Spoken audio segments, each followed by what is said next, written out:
Now, Nigeria's public transport sector has seen an increase in fares due to the removal of petrol subsidy. Now, can the adoption of electric mass transit buses be the change factor? Ainojie Alexander Irune, the executive president of Oando Clean Energy, joins me now for more on this discussion virtually. Dr. Irune, thank you so much for your time on the show today. Pleasure to be here. Now, let's start off really now taking a cue from the fact that the transport sector is one of the highest emitters of greenhouse gas emissions. But from your own lens now, how do you see e-mobility easing Africa's transition, Nigeria to be precise, the transition into cleaner energy and utilizing solutions within this regard? I think one of the big things we need to really be excited about is the fact is the future is here, right?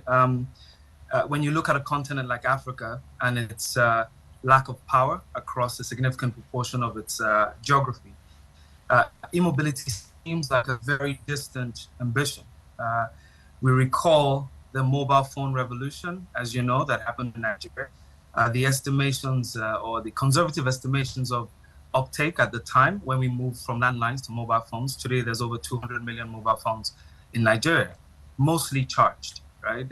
Even though we struggle with electricity. So it's to say that as we move forward, there certainly is optimism.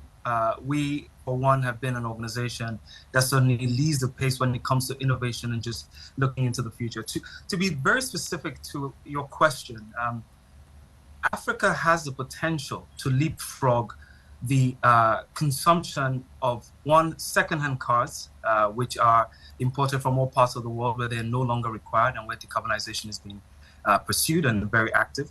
And secondly, reduce our greenhouse gas emissions.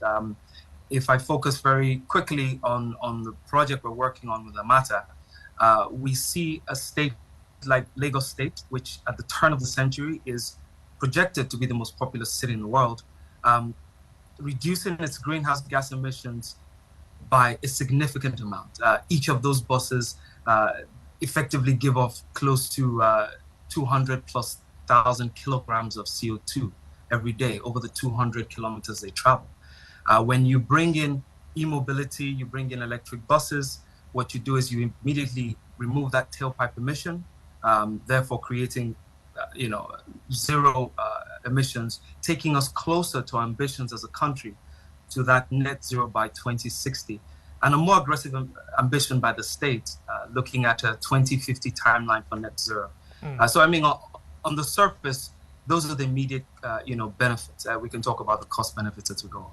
Well, these are interesting timelines you're working with, and that brings me now to my next question on the cost implication of such a move, because like we all say, we understand that having to transit to cleaner solutions is not necessarily cheap.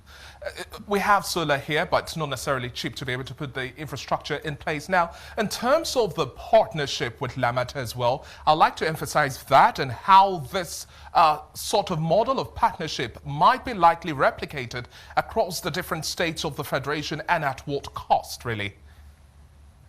I'll speak to cost first. One of the important things we must understand today is operationally to run one of the BRT buses you see, which are the large municipal transport buses you see, it costs about 1.5 liters of diesel for every kilometer you travel, right?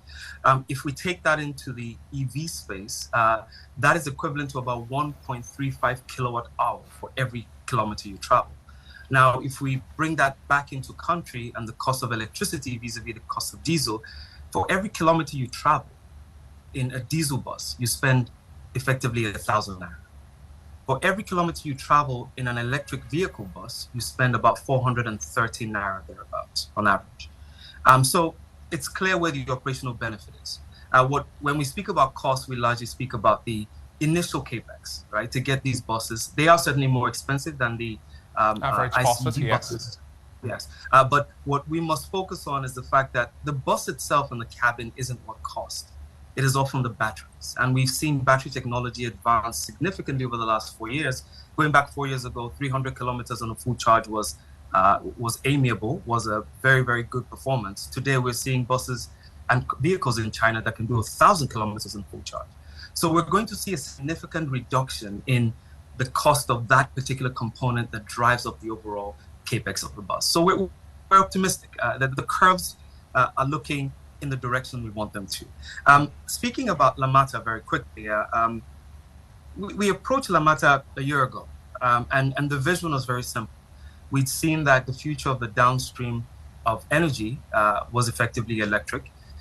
We see that they are certainly the off-takers currently, or the largest off-takers of that energy to move Lagosians around.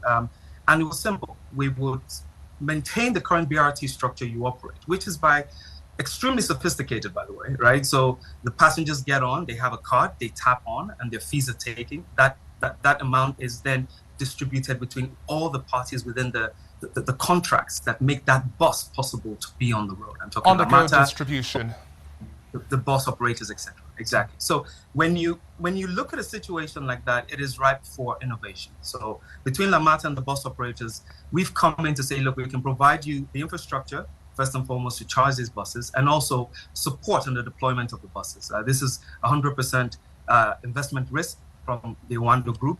The state isn't contributing to this. Dr. Irune, permit me to butt in here at this point in time. Now, I would like to have a situation report on the usage of these, your buses, the buses we've seen so far since the launch now.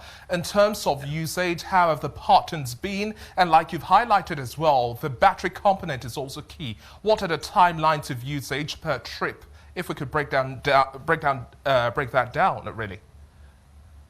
We're seeing the EV buses currently. It's just been a couple of weeks now. We've seen them performing just like the ICE buses. Typically, you get 4 to 5 round trips on each bus. We're seeing energy consumptions lower than we anticipated. We're seeing certainly the usage and sort of like the enjoyment factor significantly increased, because we do have, as you know, Wi-Fi and air conditioning on the buses. All you need to do is apply the Lagos routes and you will see those buses at least on the major routes. That's the first. The second is to say that as we evolve through the proof of concept, because this is a 3-stage process. By the way, Lamata already had done a feasibility on this theoretically. What we have come to do is extend that theoretical feasibility into a practical application. The next phase of that is then to run a pilot and a full deployment. So we use this period to learn how the batteries behave in the heat and the humidity, how the buses perform with the load and the roads that we have here. And that data then feeds into the next version of our expedition. I like the concept which has been brought to the fore in terms of battery technology and how you're contextualizing some of the findings you use from the usage here. Now, in the long term, as we're having conversations around fuel subsidy, how do we see the EV buses now become the mainstay, really? I mean, speaking directly, the fuel subsidy doesn't impact the current buses that we are impacting, or we're actually trying to improve the availability of. Today, Lagos State requires about 6,000 of those buses. They're just over 1,000 available. So there is a gap to fill in the market. These are diesel buses. Diesel is a deregulated product, as you know. So in the first phase, that doesn't really impact what we're doing now.